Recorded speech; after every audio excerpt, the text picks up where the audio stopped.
What's up everyone, welcome back to the channel. Today we're going to take a deep dive into a piece of gear that has been on my desk for a bit now, and honestly it's pretty wild. We're talking about the Shimbol M5 monitor. This thing is a lot more than its price tag suggests. If you're a filmmaker on a budget or a pro who's looking for a backup, you better stick around for this one. Let's just get the price out of the way. The Shimbol M5 is about £115. That's a price that normally gets you a monitor that feels like a toy, but this thing is something else.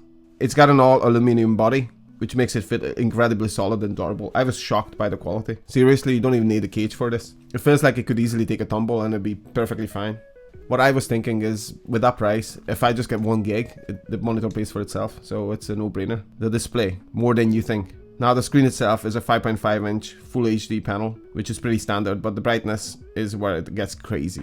This thing pushes 1200 nits, which basically means that you can be shooting outside in the sun and you can still see your screen perfectly fine. It'll be clear. For me, it was a game changer because I just use the camera's teeny tiny monitor, and a lot of times it's really hard to nail the focus when you use the small monitor, even with focus peaking. Even if you just plug it in for a few seconds, you have your camera sitting on the tripod, you plug in the monitor and you check your focus. You're never gonna miss a beat. Plug it in with the HDMI cable and you're good to go. You just check your focus.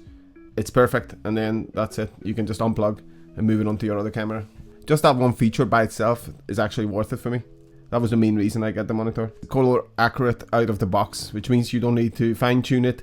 Is what you see on the screen is actually what you're gonna get out of your camera, which is so good. Not to mention that you can install your own LUTs into the monitor, and in real time you can switch between the profiles and see exactly what the picture is gonna look like.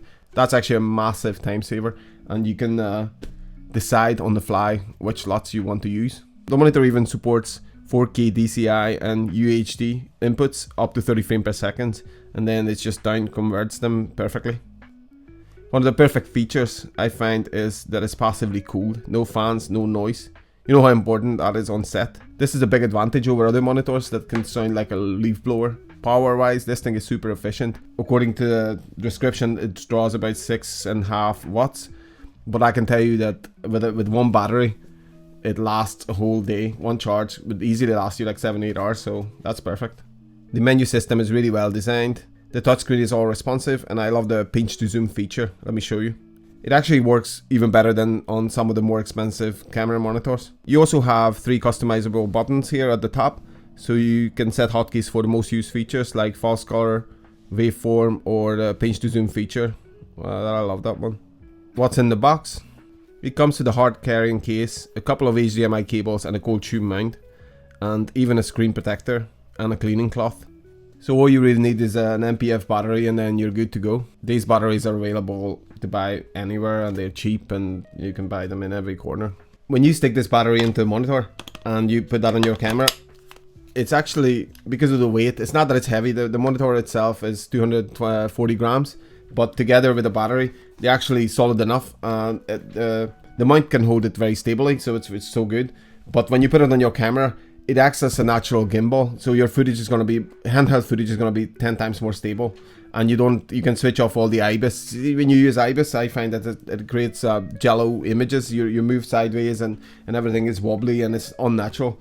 But when you just wait out your rig, so when you put your monitor on your camera with a massive battery, which will power up your monitor all day, then handheld, you shoot handheld, and it's honestly, it's so stable, and you can switch off your IBIS and your image stabilization and no crops that way, and the footage is going to be so stable and it's amazing. So that's my preferred way to shoot handheld. You don't need to use any gimbals with the extra added weight. It's perfect. So of course, before I purchased the monitor, I looked up all the reviews because I wanted to know what the drawbacks are and you know, the positives and the negatives of the monitor. And a lot of people mentioned that there's no flip feature, there's no screen flipping feature, but that's actually not true. I don't know if it was added since the people reviewed the monitor, but it has the feature. So it's just basically a way touch button here. Let me show you, and then the screen can be upside down. It's really handy if you're, you know, if you're shooting in different angles, or the camera monitor is low, or you have to watch it from an upside down point of view. Then you can just flip the screen. That's perfect. The other thing people complained was the power on time. People said it would take 20 to 25 seconds, but I find this actually turns on in about 10 seconds. So that's perfect for me. I don't care about, you know, waiting 10 seconds for your monitor to fire up. The verdict. So overall, the Shimbol M5 is just an incredible value, I find. For 115 quid, that's unbelievable. It's a testament how far technology has come, that you can get a monitor this good for this cheap. It's a bit like a tank. The screen is bright and color accurate. It has all the professional tools you need. If you're starting out and you need a reliable monitor or a professional looking awesome secondary unit, this is a no-brainer.